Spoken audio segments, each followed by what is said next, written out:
और आइए शुरुआत करने जा रहा हूं आज की पहली बड़ी खबर के साथ। और पहली बड़ी खबर है, कल तक आपने देखा कि अमेरिका का एक पायलट ईरान में फंस गया है, लेकिन अमेरिका ने उस पायलट को बचाने के लिए एक बड़ा ऑपरेशन चलाया। भारी पड़ा ट्रंप का यह पायलट प्रोजेक्ट। आपको बताऊंगा इस पायलट प्रोजेक्ट को कैसे अंजाम दिया गया। गरजती हुई मिसाइलें ईरान में घुसकर अमेरिका ने इस ऑपरेशन को अंजाम दिया है।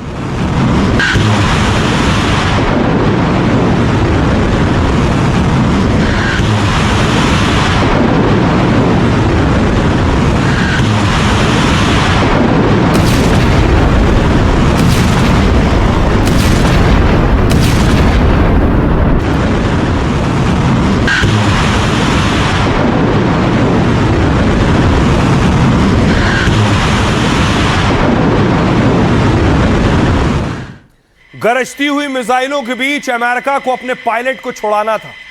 अमेरिका ने अपने सारे हथियार, चाहे वो फाइटर्स हो या हेलीकॉप्टर्स हो, अपनी एयरफोर्स को उतारा।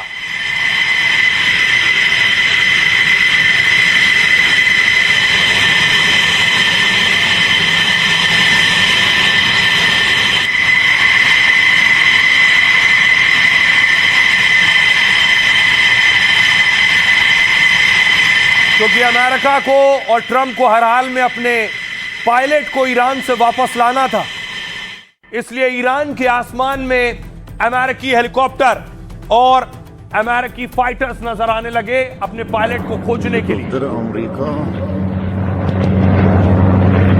नीरू नज़ामी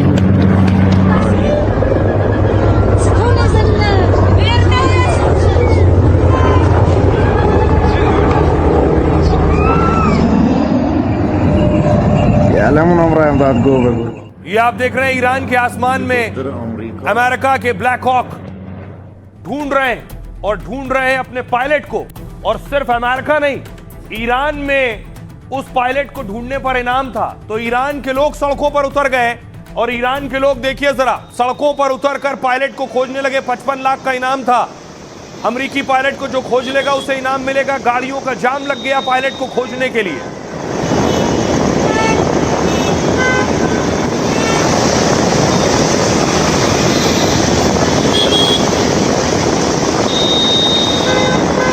जाम देख रहे हैं, लंबा चौड़ा जाम, ये ट्रंप के पायलट को ढूंढने का जाम है। ईरानी लोग ढूंढ रहे हैं कि कहीं तो मिल जाए, जहां मिल जाए। इनाम रखा गया था 55 लाख रुपए ढूंढने वाले को मिलेगा। और रात के अंधेरे में अमेरिका ने ऑपरेशन चलाया पायलट को छुड़ाने के लिए। एक के बाद एक फाइटर्स ने गोले दागने शुरू किया, अटैक किया पायलट को यहां से उड़ा ले जाने के लिए।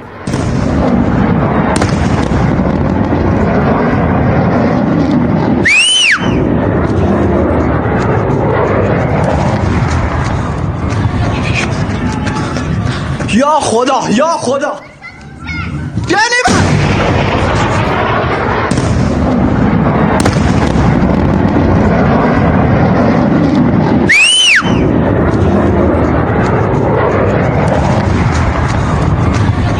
ये तस्वीरें आप देख रहे हैं, अमेरिकी सेना ईरान में घुसी और पूरे ऑपरेशन को अंजाम दिया और पायलट को अपने साथ ले गई। अब देखिए जरा इस पूरे ऑपरेशन को सिलसिलेवार तरीके से मैं आपको बताता हूं कैसे ये अंजाम दिया गया। ये स्क्रीन आप देख रहे हैं। ईरान में फंसे पायलट को बचाने के लिए ट्रंप ने पूरी ताकत झोंक दी। कहीं से भी पायलट को लेकर आना है। 36 घंटे के अंदर दोनों पायलट को सुरक्षित निकाला जाए। 2 दिन पहले ईरान ने अमेरिका का F-15 विमान गिराया। इस तरह से विमान में सवार 2 पायलट पैराशूट से उतरे।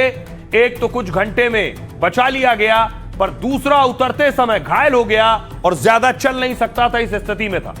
लेकिन ईरानी सेना से बचने के लिए वो पहाड़ी इलाके में छिपता रहा वो पायलट। ईरान ने पायलट को खोजने पर 55 लाख रुपए का इनाम घोषित किया, जहां मिले पकड़ कर लाओ। फिर घायल पायलट के पास एक पिस्तौल थी, यानी उसका बचना बहुत मुश्किल था। लेकिन जैसे ही विमान गिर रहा था, अमेरिका को उस पायलट ने सिग्नल दिया और कंट्रोल रूम में वो सिग्नल पहुंचा। अमेरिका ने ड्रोन, सैटेलाइट और खुफिया जानकारी से सटीक लोकेशन हासिल की उसकी, और फिर घायल पायलट को निकालने के लिए सबसे बड़ा रेस्क्यू मिशन अमेरिका ने शुरू किया। अपने दर्जनों फाइटर उतार दिए, सैकड़ों स्पेशल कमांडो और दर्जनों लड़ाकू विमान अंधेरे में ईरान में दाखिल हुए। जैसे ही अमेरिकी सेना और उनके जवान पहाड़ी इलाकों में पायलट को ढूंढने के लिए बढ़े, ईरान की सेना गोलीबारी और बारूदी हमला कर उन्हें रोकने में जुट गई, कुछ इस तरह से। तब कुछ विमान और कमांडो में ईरानी सेना का सीधे मुकाबला करने लगे। ऐसी स्थिति बन गई थी। उनकी कोशिश थी कि ईरानी सेना घायल पायलट तक किसी हाल में ना पहुंच सके। बाकी हेलीकॉप्टर, जेट और कमांडो घायल पायलट को निकालने में लग गए। अमेरिकी जवानों की कवर फायर के बीच पायलट का रेस्क्यू पूरा किया गया। रिपोर्ट है कि घायल पायलट को इलाज के लिए ईरान से कुवैत ले जाया गया है। कुवैत में उसका इलाज चल रहा है और अमेरिका के लिए एक बहुत कामयाब ऑपरेशन था, वरना अमेरिका और ट्रंप के लिए बहुत फजीहत होती कि उनका एक पायलट ईरान के कब्जे में। इस पर नेतन्याहू शुक्रिया अदा कर रहे हैं और हौसला अफजाई कर रहे हैं। सुनिए क्या कह रहे हैं। Congratulations, President Trump. मेरे दोस्त डोनाल्ड, एक बार फिर आपके लीडरशिप ने अमेरिका को शानदार जीत दिलाई है। अमेरिका के निडर योद्धाओं ने जिस तरह अमेरिकी पायलट को बचाया, इससे सभी इजरायली बेहद खुश हैं। ये साबित करता है कि अगर कोई चाहे तो असंभव चुनौतियों का सामना कर अंधकार और आतंक की ताकतों पर जीत हासिल कर सकता है। इस रेस्क्यू से एक बात साफ हो गई है कि कोई भी पीछे नहीं छूटेगा। यही हमारा मूल मंत्र है। यही दोनों देशों का